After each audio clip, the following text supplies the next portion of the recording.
भवानी शंकरौ वंदे सिद्धा विश्वास रूपिणौ याभ्याम विना न पश्यन्ति सिद्धा सौंतस्तमीश्वरम। श्रावण का अत्यंत पुनीत मास चल रहा है। इस मास में भगवान शिव के पूजन का बड़ा विशेष महत्व है। शिव का अर्थ है कल्याण के देवता। शम नित्यम सुखम आनंदम इकारः पुरुषः स्मृतः बकारः शांतिरमृतम मेलनम शिव उच्यते।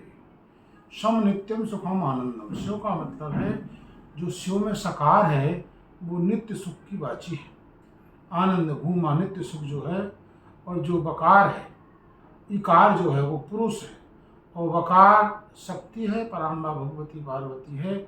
इनके मिलने से शिव शब्द की प्राप्ति होती है, अर्थात जो सदा सर्वदा प्रकृति का कल्याण करने वाले देवता हैं उनको शिव कहा जाता है। भगवान शिव का लिंग में पूजन होता है। लिंग का अर्थ होता है लीनम अर्थम गम्यति प्राप्यति लिंगो। लिंग का मतलब चिन्ह। उस विराट महापुरुष का जो चिन्ह है उसी को हम शिवलिंग बोलते हैं। शिव का अर्थ कल्याण, कल्याण का चिन्ह। इसलिए कहा गया आकाश लिंग मित्याहु पृथ्वी तस्य पीठिका आलयम सर्वदेवानां लयनाथ लिंग मुच्यते। आकाश ही लिंग है, पृथ्वी उसकी पीठिका है, और ये समस्त देवताओं का आलय है अर्थात घर है, और इसी में देवता आते हो जाते हैं। लयनाथ लिंग मुच्यते, में सारा विश्व प्रपंच लय को प्राप्त हो जाए वो लिंग कहलाता है, और जिससे सारा विश्व प्रपंच प्रादुर्भूत हो वह लिंग कहलाता है। तो शिवलिंग का मतलब है कल्याण के प्रतीक, कल्याण का चिन्ह, कल्याण के देवता। तो इन लिंगों के विषय में आया है कि लिंग जो होते हैं पांच प्रकार के मुख्य लिंग माने जाते हैं। स्वयंभुलिंगम प्रथमम, बिंदुलिंगम द्वितीयकम, प्रतिष्ठितम चरम चैव, गुरुलिंगम तो पंचमम। तो 5 प्रकार के शिवलिंगों का वर्णन आता है। सर्वप्रथम तो प्रणव, प्रणव ही सबसे बड़ा लिंग है।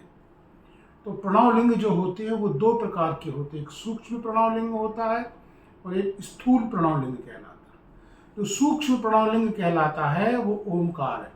ओमकार शब्दश्च द्वावेतौ ब्रह्मणा पुरा कंठम भित्वा पुनर्यातौ तस्मान मंगलिका बुभौ। ओमकार जो है ये प्रणव लिंग है। सन्यासी लोग नित्य इसका ध्यान करते हैं और ये साक्षात शिव का स्वरूप माना जाता है। इसको सूक्ष्म लिंग कहा जाता है। और एक स्थूल लिंग है। स्थूल लिंग जो है वो पंचाक्षर मंत्र है भगवान शंकर का। तो शिवाय नमः, तो ये पंचाक्षर है। ये दोनों प्रकार के लिंगों का पूजन करना तब कहलाता है। इसलिए आप समझ लीजिए ये लिंग प्रणव लिंग कहलाता है। दूसरा है स्वयंभू लिंग। स्वयंभू लिंग का मतलब ये है कि परब्रह्म परमात्मा सर्वत्र व्याप्त है। वो अपनी इच्छा से किसी स्थान विशेष में अपने आप स्वतः प्रकट हो जाते हैं। जहाँ वो प्रकट होते हैं उसको स्वयंभू लिंग माना जाता है। उस स्वयंभू लिंग का पूजन करने से व्यक्ति को ज्ञान की प्राप्ति होती है। दूसरा बिंदु लिंग है। बिंदु लिंग का मतलब ये है कि भगवान शिव का यंत्र बना करके जो पूजन की जाती है, प्रणव बना करके जो पूजन की जाती है, और पंचाक्षर मंत्र लेकर के जो पूजन की जाती है वो बिंदु लिंग कहलाता है।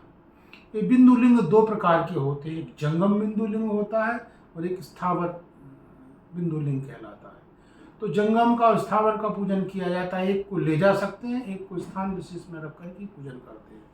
तो ये भावनामय है। भावना से ही भगवान का दर्शन होता है और भावना से ही उनका पूजन किया जाता है। एक लिंग है पौरुष लिंग। पौरुष लिंग है संत महात्माओं ने जिस लिंग की प्रतिष्ठा की है, देवताओं ने जिसकी प्रतिष्ठा की है, ऋषियों ने जिसकी प्रतिष्ठा की, विधिवत की है, ऐसे लिंग को पौरुष लिंग बोलते हैं। पौरुष लिंग में पूजन करने से ऐश्वर्य की वृद्धि होती है। और एक प्राकृतिक लिंग होता है।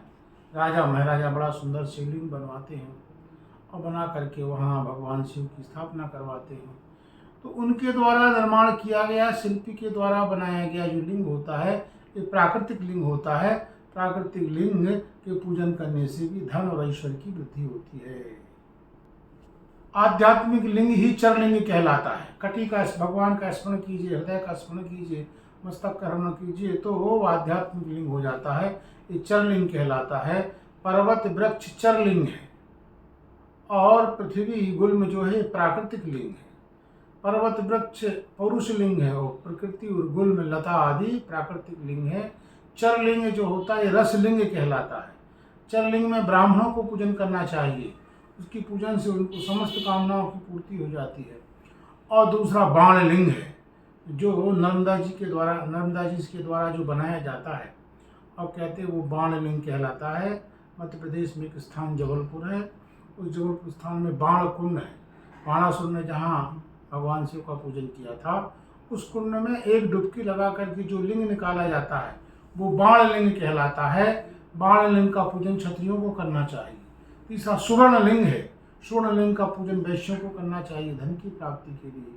और अंतिम में शिलालिंग है, पत्थर का जो शिवलिंग होता है वो शूद्रों को करना चाहिए।